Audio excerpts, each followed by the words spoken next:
5 seconds. Start.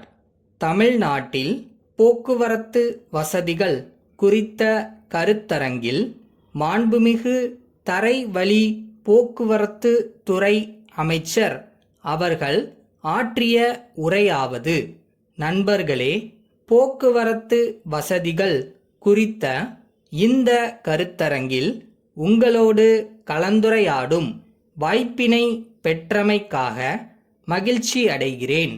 ஒரு நாட்டின் வளர்ச்சி பணிகளில் முக்கிய பங்காற்றுவது போக்குவரத்து வசதியே என்று சொன்னால் அது மிகையாகாது. வான்வழி, கடல்வழி போக்குவரத்துகளை விட அனைத்து பிரிவு மக்களும் தரைவழி போக்குவரத்தையே விரும்புகிறார்கள். இதில் சாலை போக்குவரத்தும் ரயில் போக்குவரத்தும் அடங்கும். உள்நாட்டு பயணத்திற்கும் இவையே பேருதவியாக இருக்கின்றன.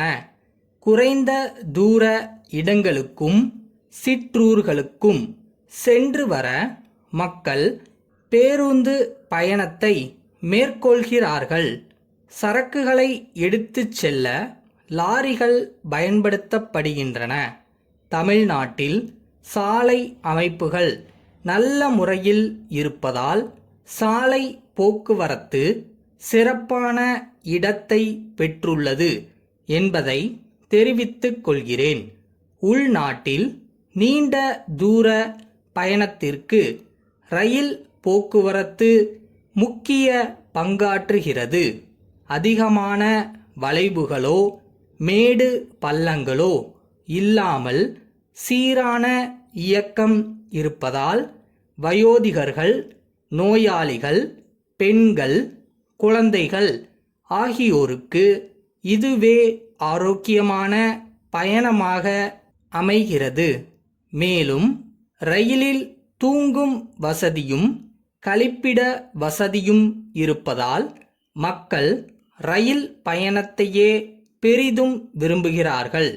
தமிழ்நாட்டில் அகல பாதை அமைப்பு மிக குறைந்த தூரத்திற்கே இருந்த நிலையை படிப்படியாக மாற்றி வருகிறோம்.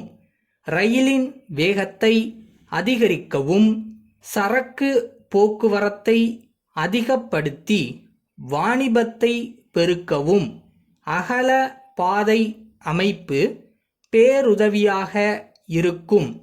அந்த அடிப்படையில்தான் சென்னை கன்னியாகுமரி இருப்பு பாதை அகல பாதையாக மாற்றப்பட்டது. அதைத் தொடர்ந்து வாணிப முக்கியத்துவம் வாய்ந்த இருப்பு பாதைகளை ஒவ்வொன்றாக அகல பாதையாக மாற்றும் பணி நடைபெற்று கொண்டிருக்கிறது. மக்களின் தேவைக்கேற்ப கூடுதலாக சில ரயில்களும் இயக்கப்பட்டு வருகின்றன. குறிப்பிட்ட சில வழித்தடங்களில் திருவிழா காலங்களிலோ அல்லது வேறு சிறப்பு காரணங்களினாலோ கூட்டம் அதிகமாக இருந்தால் அந்த சமயங்களில் சிறப்பு ரயில்களும் இயக்கப்படுகின்றன. தற்போது 60 வயது நிரம்பிய முதியோர்களுக்கு கட்டணத்தில் 1/3 பங்கு சலுகை அளிக்கப்படுகிறது. புற்றுநோய் போன்ற சில கொடிய நோய்களால் பாதிக்கப்பட்டவர்கள் கால் பகுதி கட்டணத்தில் பயணம் செய்ய அனுமதிக்கப்படுகிறார்கள். சென்னை மாநகரை பொறுத்தவரையில் ரயில் போக்குவரத்து மிகவும் பயனுள்ளதாக இருப்பதை நீங்கள் அனுபவ ரீதியாக அறிவீர்கள். 2 மணி நேரம் ரயில் போக்குவரத்து தடைபட்டாலே மக்கள் படும் துன்பங்களுக்கு அளவே இல்லை. மக்கள் நெருக்கம் அதிகமாக உள்ள திருவல்லிக்கேணி மற்றும் திருமயிலைக்கு பறக்கும் ரயில் விடப்பட்டுள்ளது. இதன் முக்கியத்துவத்தை உணர்ந்து இந்த வசதி மேலும் நீடிக்கப்பட்டு வருகிறது என்பதை தெரிவித்து விடைபெறுகிறேன். அன்புடையீர், எங்களது நிறுவனம் மத்திய அரசின் மேற்பார்வையில் இயங்கி வரும் ஒரு பெரிய நிறுவனமாகும். எங்களது நிறுவனம் தனது 25வது ஆண்டு நிறைவை கொண்டாட இருக்கிறது. இவ்வேளையில் 25வது ஆண்டை கொண்டாடும் வகையில் சில தினசரிகளில் ஆண்டு விழா மலரை வெளியிட முடிவு செய்துள்ளோம். எங்களது நிறுவனத்திற்கு பல பொருட்களை வழங்கி வரும் முக்கியமான நிறுவனங்களில் தங்களது நிறுவனமும் ஒன்றாகும். எனவே விழா மலரில் தங்களது விளம்பரமும் இடம் பெற வேண்டும் என்று நாங்கள் பெரிதும் விரும்புகிறோம்.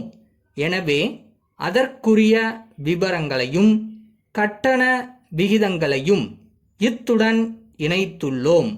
நாங்கள் கேட்டுக்கொண்டதற்கிணங்க எங்களது விளம்பர நிறுவனம் குறைந்த கட்டணத்தில் மலரை வெளியிட சம்மதித்துள்ளது.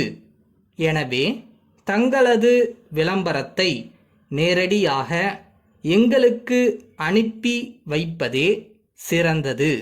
ஆயினும் தங்களது வாடிக்கையான விளம்பர நிறுவனத்தின் மூலமாக தாங்கள் விளம்பரத்தை அனுப்புவதாக இருந்தால் உடன் அனுப்பி வைக்க ஏற்பாடு செய்யுமாறு கேட்டுக்கொள்கிறோம். மலர் வெளிவர சில நாட்களே இருப்பதால் வேலையை துரிதமாக முடிக்கும்படி கேட்டுக்கொள்கின்றோம். தங்களது உண்மையுள்ள ரகு சகோதரர்களுக்காக.